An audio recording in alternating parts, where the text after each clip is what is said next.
नमस्कार दोस्तों, मेरा नाम है ब्रिजेश यादव। फिर हाजिर हूँ क्राइम स्टोरी श्रृंखला के एक नए एपिसोड में। आज बात एक ऐसे क्राइम केस की करेंगे जिसे सुनकर आपके भी रोंगटे खड़े हो जाएंगे। मुंबई में इस समय यह केस चर्चा का विषय बना हुआ है। एक 14 साल की लड़की और एक 41 साल का बिजनेसमैन। इनकी कहानी जब आप सुनोगे तो आपके भी रोंगटे खड़े हो जाएंगे। अब इन दोनों में से एक की जान जा चुकी है।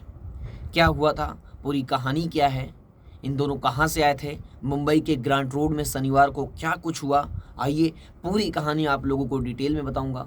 उससे पहले आप लोगों को बता दें, इस समय महाराष्ट्र और मुंबई में चुनाव चल रहा है और चुनाव में पुलिस जगह जगह नाकेबंदी करके चेकिंग कर रही है।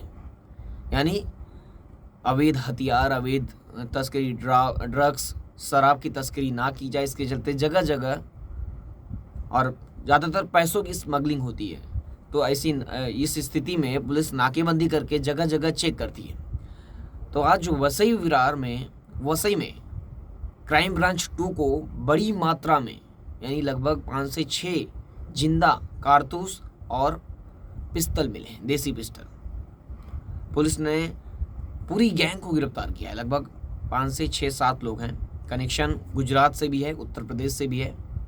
उत्तर प्रदेश के जौनपुर में पुलिस और कई आरोपियों को गिरफ्तार करने में लगी है। भारी मात्रा में पिस्टल। ये पिस्टल वसई में क्या करेगी? वसई में पिस्टल क्या करने आई होगी? इतनी मात्रा में पिस्टल, जिंदा कारतूस पुलिस ने भारी मात्रा में बरामद किया। क्राइम ब्रांच यूनिट 2 की टीम इस मामले में आगे की जांच कर रही है। वहीं आज की कहानी की बात करते हैं।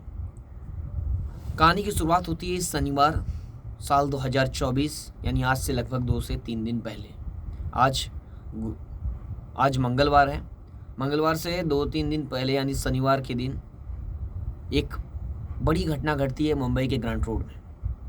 ग्रांट रोड के एक बार के अंदर एक व्यक्ति रूम लेता है और जाता है। उसके बाद लगभग आधे से 1 घंटे बाद उसकी तबीयत इतनी बिगड़ जाती है कि वो बदहोश रहता है, यानी वो होश में नहीं रहता है। फिर उसके बाद होटल के कर्मचारियों ने किसी तरह उसे अस्पताल ले गए। अस्पताल ले जाने के बाद डॉक्टरों ने मृत घोषित कर दिया वहाँ पर। फिर मौके पर पुलिस स्टेशन की टीम पहुंची और जांच शुरू की इस मामले में क्या हुआ है।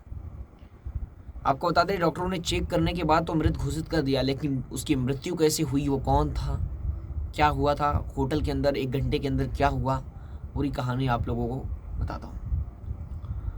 आपको बता दें, वो गुजरात का एक बिजनेसमैन था।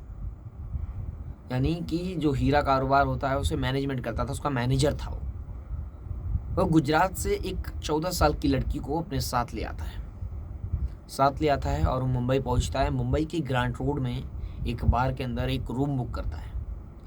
वहाँ पर बाकायदा रूम बुक करने के बाद 14 साल की लड़की और 41 साल का बिजनेसमैन मैनेजर वहाँ पर रूम के अंदर जाते हैं और वहाँ पर शारीरिक संबंध बनाते हैं। शारीरिक संबंध बनाने के दौरान अचानक उसकी तबीयत बिगड़ गई और वो बदहोश होकर गिर गया।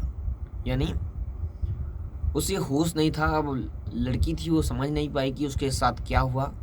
फिर उसने तुरंत किसी तरह जाकर जो होटल के कर्मचारी हैं उन्हें इन्फॉर्म किया। उसके बाद होटल के कर्मचारियों ने ले गए उसे नज़दीकी अस्पताल। वहाँ डॉक्टरों ने चेक किया और मृत घोषित कर दिया। अब इस मामले में पुलिस का कहना है कि अभी तक कुछ क्लियर नहीं है, लेकिन दिल का दौरा पड़ने से उसकी मौत हुई है।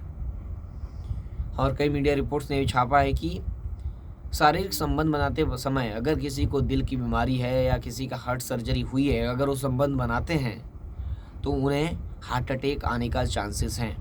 तो इस केस में भी ऐसा ही हुआ होगा, पुलिस का कहना है। वहीं अब इस केस में एक बवाल शुरू हुआ है। बवाल क्या है? क्योंकि वो लड़की 14 साल की है। भले व्यक्ति वो मर चुका है, लेकिन वो 14 साल की लड़की उस तक कैसे पहुंची? अब इस मामले के तुरंत इन्फॉर्म किया गया उसकी माँ को, लड़की की माँ को। तो लड़की की माँ भी गुजरात से मुंबई आई, क्योंकि लड़की गुजरात की थी। गुजरात से लड़की की माँ मुंबई आ चुकी है और पुलिस से पूछताछ में उसने बताया कि लड़की को जो था वो बिजनेसमैन, वो बहला फुसला कर मेरी लड़की को मुंबई ले आया और इस काम के लिए इस नियत से लेके आ रहा है। हमें इसकी थोड़ी भी जानकारी नहीं थी, ये माँ का कहना है। माँ का कहना है इसके बारे में उन्हें कुछ नहीं पता था। वो नहीं जानती थी कि उसकी नियत उनकी बेटी की तरफ ऐसी है। अब लड़की की मां ने कई गंभीर आरोप लगाए हैं और उसके बाद पॉक्सो अधिनियम के तहत मामला दर्ज कराया है। पुलिस अब इस मामले में जांच कर रही है, क्या हुआ है क्या नहीं। वहीं आपको बता दें, उत्तर प्रदेश से भी ऐसा ही एक मामला आया था जो काफ़ी खौफनाक था। मामला ये था, उत्तर प्रदेश का एक ज़िला है, वहाँ पर एक लड़की थी। लड़की लगभग 8-9 साल की उस समय थी और उसके पिता थे और उसकी माँ। अचानक एक दिन माँ की मृत्यु हो गई। उसके बाद कई साल बीते। उसके बाद पिता बेटी के साथ ही शारीरिक संबंध बनाने लगा, बेटी का ही रेप करने लगा। उसके बाद किसी तरह ये प्रताड़ना झेलते झेलते वो बच्ची जब जागरूक हुई या उसे पता चला या उसे मौका मिला तो वो कानून का दरवाज़ा खटखटाई और इस बात की जानकारी पुलिस स्टेशन में मामला दर्ज कराया। उसके बाद उसके पिता पर कार्रवाई की गई। अब ना जाने देश के किन किन कोनों में किस तरह मासूम बच्चियों के साथ इन्होंने अपराध को अंजाम दिया जा रहा है। कई तो कानून के दरवाजे तक पहुंच ही नहीं पाती हैं, तो कई के मामले दर्ज होते ही नहीं हैं, कई के पुलिस सुनती ही नहीं है। देश में आए दिन आप लोगों को कई मामले देखने को मिलेंगे। आपने कुछ केस मीडिया में हाईलाइट होते हैं, लेकिन कई केस दबकर रह जाते हैं। जो ग्रामीण इलाकों में होते हैं वो केस हम तक नहीं पहुंच पाते हैं। ना जाने कितने रेप, कितने बलात्कार के मामले रोज दर्ज होते हैं ये ऑफिशियली, लेकिन कितने मामले होंगे जो दब जाते होंगे।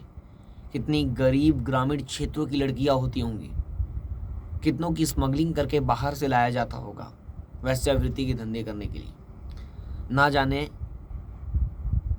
कितनी लड़कियां इस प्रताड़ना को इस समय झेल रही होंगी। कुछ के लिए कानून के दरवाजे बंद कर दिए जाते हैं, पुलिस ही मामला नहीं दर्ज करती। आए दिन हमें हमारे देश में देखने को मिलता होगा। आप लोग भी न्यूज़ में देखते होंगे, न्यूज़ सुनते होंगे, पढ़ते होंगे, तो आप लोगों को पता होगा किस तरह के मामले सामने आते हैं। कई का परिवार कमज़ोर पड़ जाता है केस लड़ने से। कई मामले पुलिस दबा देती है और कुछ मामले मीडिया में हाईलाइट्स होता है, कुछ दिन चर्चाओं का विषय बनते हैं। बंगाल में वो लेडी डॉक्टर के साथ क्या हुआ, उस केस में अब तक क्या हुआ, किसी को कोई जानकारी है? स्टार्टिंग में जब डॉक्टरों ने प्रोटेस्ट किया वहाँ तक लोगों को मीडिया ने दिखाया, लेकिन उसके जैसे ही 2-3 दिन बीते, धीरे धीरे खबर, चर्चाओं का जो विषय था वो खत्म हो गया। अब वो केस कहाँ चलेगा, कब तक चलेगा, आरोपियों को कब सजा होगी, उसमें कौन आरोपी था, लड़की के साथ क्या क्या हुआ था, इस बात की जानकारी अब किसी को नहीं है। लोग अपने नए काम धंधों में व्यस्त हो चुके हैं, नए जीवनचर्या में व्यस्त हो चुके हैं। लोगों को अब उस केस से कोई लेना देना नहीं है। अब लोग एक नया केस सुन रहे हैं, अब उस केस में जुड़ चुके हैं, अब वो केस पुराना हो चुका है। तो ऐसे ही हर दिन एक नया केस हमारे सामने आ रहा है और लेकिन अपराध रुक नहीं रहे हैं, अपराध लगातार बढ़ते जा रहे हैं। तो आप भी सावधान रहिए, सतर्क रहिए। फिर मिलूंगा एक नई कहानी और एक नई घटना के साथ। तब तक के लिए जय हिंद, वंदे मातरम।